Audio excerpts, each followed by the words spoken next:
Welcome to our podcast, It's About Payroll. We're your hosts, Brian Escobar and Walter William Duncan III. Whether you're new to the payroll game or a seasoned veteran, we have something for you. Welcome back, folks. It's episode 90 of It's About Payroll. And we have a really special guest today, David Turetsky, HR Data Labs and newly appointed CHRO of Salary.com, as we talk about pay transparency. And before that, like always, my fearless partner, Walt. How you doing today, sir? Man, I'm good. It's good to connect with David. We were a guest on his show originally, and then he decided to come over here. We're excited to have him as a guest. Again, congratulations to you, David, on your recent promotion. And I'm excited to talk about today's topic, which is pay transparency. Welcome to the show, David. Thank you both. I'm very proud of both of you for how It's About Payroll has gone, and can't wait to be on your show. Thank you very much, sir. Yeah, we were just talking before we started recording how long we know each other. David and I came across during work, just doing work stuff in payroll world, and one thing led to another, and I discovered him, and he mentored us, and it was just an amazing ride it's been for us. And to be able to have David on the show right now is truly an honor for us. So thank you. Yeah, we'll jump right in, David. So we're talking about pay transparency. Can you tell us what that is and what that really means to payroll? This episode is presented by TimeTrakGO, the simply better employee time clock software that is going to make your life easier. In addition to the unique graphical employee time card that helps you quickly identify and fix mistakes, TimeTrakGO is excited to announce it's now compatible with QuickBooks Desktop, providing effortless data transfer and reduced errors. TimeTrakGO will not only save you time and money each week, but the easy to understand user interface and the ability to turn a tablet into a time clock will get you and your team up and going in just minutes. Find out what a simply better solution can do for your business. To learn more and sign up for your 14-day free trial, go to www.timetrakgo.com. That's www.timetrakgo.com. Or you can call 888-321-9922. That's 888-321-9922. Let's go. Sure. So let me give you where pay transparency has been to tell you where it is now. So back in the early 90s, I was that guy in the HR world and compensation who used to say to people, if you talk about your pay between each other, water cooler talk, then that's grounds for firing. Yes. Now, that's the early 90s, right? And it was a scary time because people still were in the dark about what each other were getting paid. Yeah, there was that talk, and people talked, and people got upset about it. And people were really jealous about what each other were making. Well, there was a reason for that, and that they lacked the information to understand how much this job actually should get paid and why. And so that led to where we are today with these ginormous pay gaps between people of color and to be honest, white people, and males and females. And it's bad. The pay gaps are awful. And so pay transparency is a way for us to be able to get a level playing field with understanding how and why and what pay will be for a job before you actually even apply for the job. Where pay transparency is today is states are regulating or mandating that when a company has a job that they're looking for candidates on, when they're posting a job, that they put in what the starting rates are for this role. Now, it's not just anything. You can't just say $60,000 to $360,000 for a job. You got to be accurate. You have to be on target for what you expect to pay this role. It can't be really wide. It's got to be narrow to the extent at which you can have some variations in experience or in education or whatever, but you still can't pay dramatically differently between two different people. Some of the regulations that exist around transparency provide for people who are currently in jobs to ask questions about how did you come up with the pay for my role? So for example, California, an employee can ask, where did you come up with this from? And give me more information. Whereas others are basically just saying that when you post a role, you need to have that relevant range around the job. And this is still a state by state basis. But what the intention is to take those people who have been traditionally underpaid and provide them with the right information as an employee or as a candidate, and at least have them understand from a level playing field perspective, what could I expect if I apply for that job? Okay.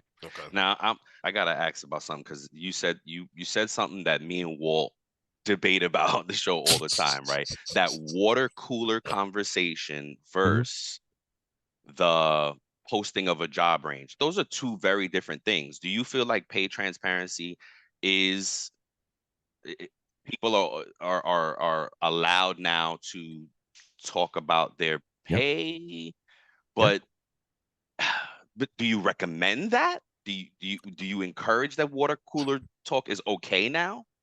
Here's the thing. We're all emotional people, right?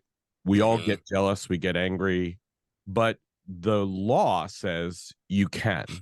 The law actually says to companies you can't fire people, or the law is for doing that. Yeah. Okay. Whether or not it's a good idea, Brian, is a different story. So every time we talk about pay, it needs to come across in a very unemotional way. Pay is a very emotional topic. The three of us started talking, and Walt and I found out that Brian's getting paid double what we are, and we do exactly the same thing. Walt and I are going to be pissed. Walt, we're going to say, how is it that Brian got that? Brian's relatively new in his job. Brian just graduated college or just graduated high school. And you know what? Tell me the reasons why. We're going to get mad. That's not the place where this is intended to address. What this is intended to address is that the three of us talk to our boss or talk to HR from an emotionless perspective, and we find out why it happened. Now, that means that companies, and this is the second part of what I want to discuss, is companies need to react by being able to educate employees and managers on what does all this stuff mean and why does it happen. Now, to the point where we discover that Brian gets paid double, what Walt and I can do is go to HR and say, hey, I know that Brian just got hired and Brian's getting paid double than us. The market must have shifted. What are you going to do for Walt and I? And the correct answer is, well, we're working on a plan to get you guys market adjustments to get to where the market is today. Because the worst thing that could happen is Brian gets in, he's double us, and then Walt says, I heard Brian gets paid double, I'm leaving. Yep. That's one of the things that is the downside of this. But what will happen is companies are going to start to do their own research. They're going to create rules. They're going to educate the workforce and managers and be able to provide those mechanisms necessary for Walt and I to get paid more over time to get us to where Brian is. Or they might say, hey, listen, Brian's the rock star, and he is. Brian's the rock star of this world, and he gets paid double because we can't find anybody who's like him. And by the way, you guys are going to discover, Walt and David, you're going to discover after working with him that he's going to help you get better, and he's going to rise the level of this department. There are reasons why people get paid more. There are reasons why transparency makes this a more mature discussion. But in the interim, if companies don't do their work of being able to train people and have them understand why do those gaps exist, why are we paying differently, then they're going to have a lot of turnover on their hands, and they're going to have a lot of expense that's unnecessary. That makes a lot of sense. Yeah, that makes a perfect sense, especially with the company's portion of it. Yeah. And one of the things that I think is interesting about this is the data is out there. You can't hide from it. People can go to Glassdoor, people can go to salary.com, people can go to other areas of the internet and find out how much people are getting paid for these roles. So we live in the internet age. We live in a world where you can't hide this stuff anymore. And to be on the other side of it and to be proactive about it and to be honest and open and transparent, that's where we've got to go, because those pay gaps that exist have got to get broken. We've got to stop paying women of color differently than men just because. And I was thinking about this before I came on. I'm like, well, it's not just the posting that's the problem. It's sometimes when we're in the hiring process, people have that unconscious bias about, well, this job requires a lot of overtime, and maybe that woman's got a few kids, and maybe they're the primary caretaker, so they won't be able to work in that overtime. That's wrong. From a transparency perspective, if we tell you it's got this number of hours and we tell you it's got this overtime, we have to make sure the person makes this decision. Yep. I can do that overtime. I can spend the time, not making the company say, oh, well, I'm going to guess, because that's exactly why these gaps exist. It's because people make assumptions, or companies make assumptions they shouldn't make. And that's what sets this pay gap up to actually happen. Wow. So yeah. Go ahead, bro. Just perfect segue to the last piece of this, and is, how do companies make sure they're compliant? Well, so the first thing is, I'm not a lawyer. And the law is really important, and the letter of the law is important, especially if you're operating in California. There are some significant rules that you need to follow. Even Colorado just implemented some really interesting and significant rules around pay transparency. And Illinois has really gone very far in trying to create the right environment from a legal perspective, from a regulatory perspective, where pay equity and pay transparency are linked together. And so the first thing that you need to do is talk to your legal counsel and find out what it is that's there from a legal perspective, and where you're operating, where you may not be operating, but you may be hiring people. So if a company is in Delaware, but they actually have employees, or they have candidates who are in California, they still need to satisfy the regulations in California for those California employees or those California candidates. You can't hide yourself by saying, "Oh, I'm Delaware. I don't have to deal with that." You do. And what my suggestion is, try and choose what I like to call the lowest common denominator. If you're operating in lots of different areas, and you're operating in a state which is really rigorous about their legislation and their regulations around pay transparency, operate as if you were only operating in that one state that has the most stringent. Exactly, the most stringent regulations, because in that case, you're not going to get in trouble with the other states. They don't care. But what you're going to do is, you're going to set yourself up where you're not going to say, "Oh my gosh, well, I didn't do this for California." Well, you did. You're okay. You're good, because you've satisfied all the regulations for California. I'm not trying to pick on California, by the way. I think what they've done is great. Yeah. But pick the state that's got the, I don't want to say the worst, but the most stringent, to your point, most stringent, and do that. Then the next thing is figure out how you're going to implement this from a transactional perspective, from a posting jobs perspective, from a education of your managers and employees perspective.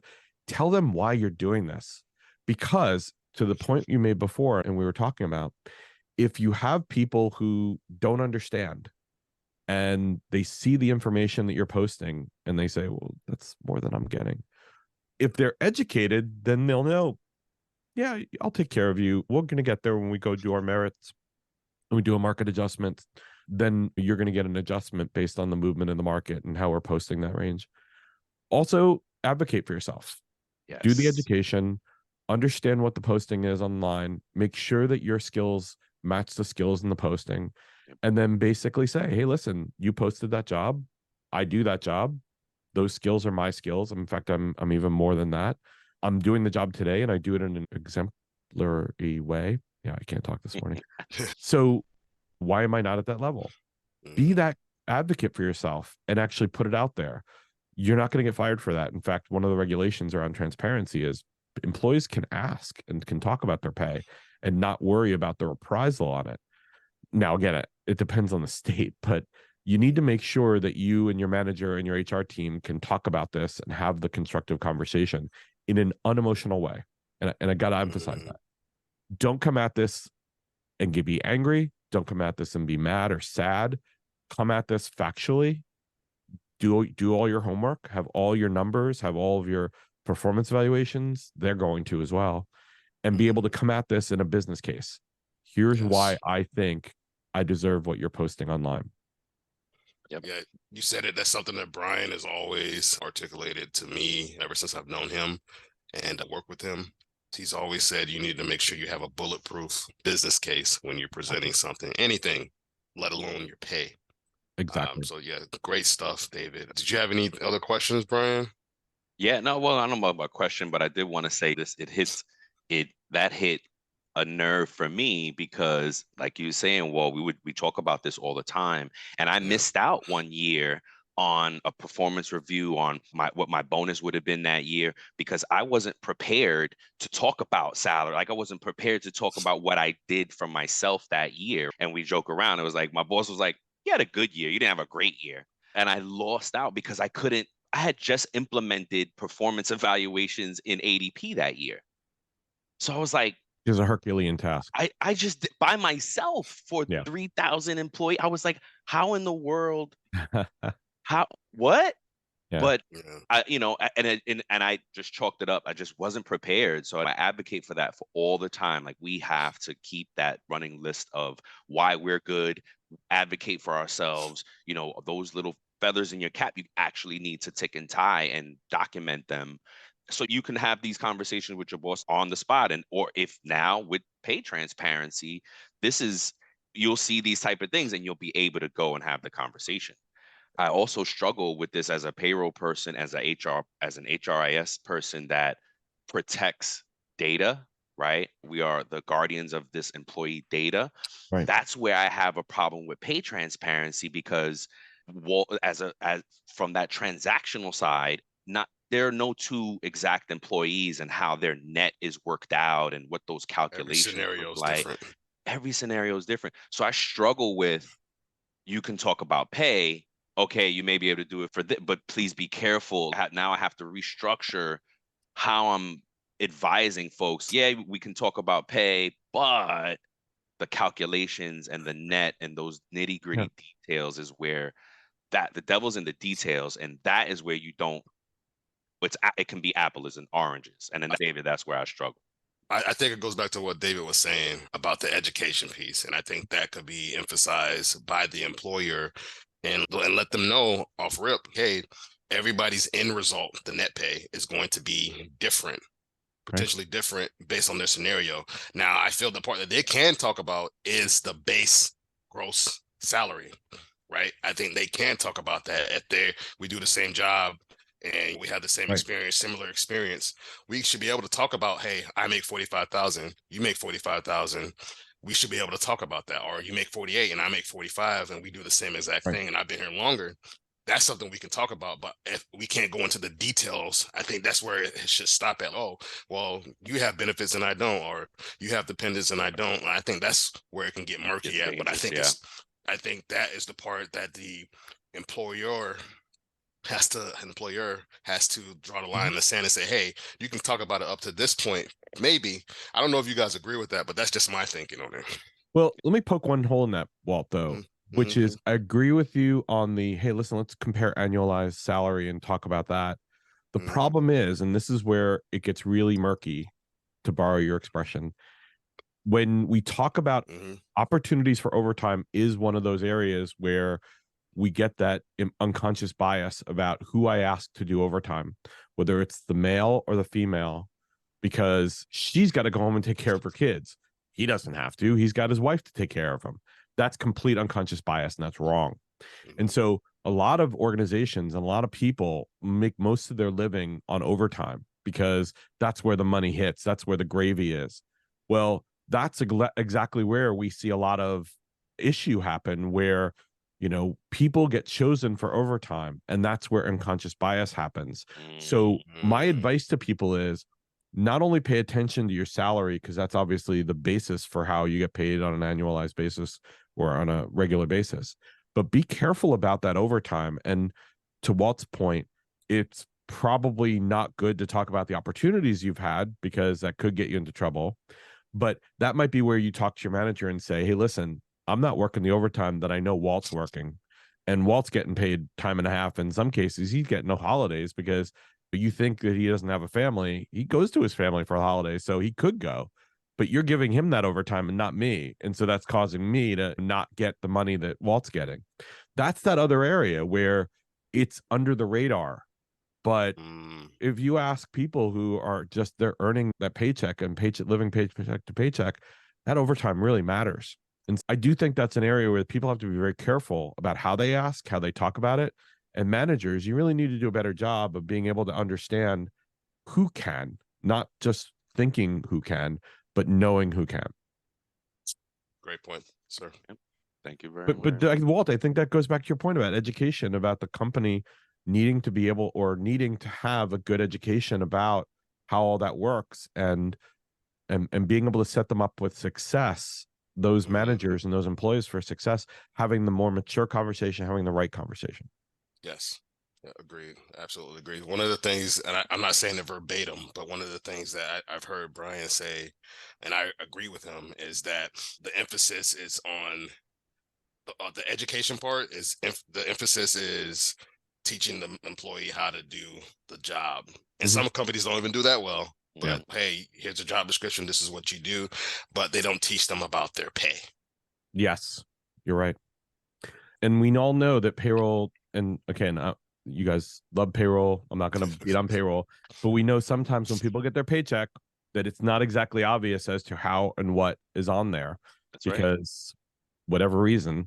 And so there's no translation mechanism between the things that says in those descriptions and what I actually earned. Also, managers do a terrible job of being able to say, hey, listen, there's an extra bit of money in there because you did a great job this year for your bonus. And I really want to thank you for all the contributions you've made. A lot of times they see it in their pay stub, and then they have the conversation with their boss. I'm like, that was nice. Why didn't you tell me what it was all for? So true.